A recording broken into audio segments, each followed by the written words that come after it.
Hello, കാത്തിരിക്കുന്ന ചിത്രങ്ങളുടെ ഏറ്റവും പ്രധാനപ്പെട്ട അപ്ഡേഷനാണ് ഇന്നൊരു വീഡിയോ ഭാഗത്ത്. വീഡിയോയിലേക്ക് മുമ്പേ വീഡിയോ ലൈക്ക് ചെയ്യുക, ചാനൽ സബ്സ്ക്രൈബ് ചെയ്യാൻ വേണ്ടി ശ്രമിക്കുക.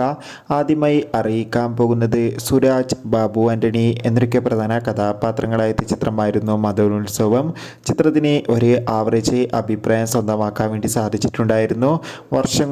വർഷങ്ങൾക്ക് ശേഷം ചിത്രത്തിൻ്റെ OTT അവകാശങ്ങളൊക്കെ ഇപ്പോഴത്തെ ആമസോൺ പ്രൈം വീഡിയോസ് എന്ന OTT പ്ലാറ്റ്ഫോമും മനോരമാക്സ് എന്ന OTT പ്ലാറ്റ്ഫോമും സ്വന്തമാക്കിയെന്ന് കൺഫേം ആക്കിയിട്ടുണ്ട്. ചിത്രം ഡിസംബർ ആദ്യവാരം തന്നെ OTT റിലീസ് ചെയ്യുമെന്നാണ് റിപ്പോർട്ടുകൾ സൂചിപ്പിക്കുന്നത്. കാത്തിരിക്കാം നമുക്ക് മദനോത്സവം എന്ന ചിത്രത്തിൻ്റെ കൂടുതൽ അപ്ഡേഷൻ അറിയാൻ വേണ്ടി. ദുൽഖർ സൽമാൻ, മീനാക്ഷി ചൗധരി എന്നൊക്കെ പ്രധാന കഥാപാത്രങ്ങളായ ചിത്രമായിരുന്നു ലക്കി ഭാസ്കർ. ചിത്രം മികച്ചൊരു വിജയമായിരുന്നു. ചിത്രം നവംബർ 28 നെറ്റ്ഫ്ലിക്സിലൂടെ OTT റിലീസ് ചെയ്യുമെന്ന് കൺഫേം ആക്കിയിട്ടുണ്ട്. തെലുങ്ക്, തമിഴ്, മലയാളം, കന്നഡ, ഹിന്ദി തുടങ്ങിയ ഭാഷയിലായിരിക്കും ലക്കി ഭാസ്കർ എന്ന ചിത്രം OTT റിലീസ് ചെയ്യുക. കാത്തിരിക്കാം. കന്നി കുസൃതി, ദിവ്യ പ്രഭ എന്നൊക്കെ പ്രധാന കഥാപാത്രങ്ങളായ ചിത്രമായിരുന്നു all we imagine as A light. ഇപ്പോഴത്തെ ആ ചിത്രത്തിൻ്റെ പ്രിൻ്റൊക്കെ ലീക്ക് ആയിട്ടുണ്ട്. കാത്തിരിക്കാം കൂടുതൽ അപ്ഡേഷൻ അറിയാം.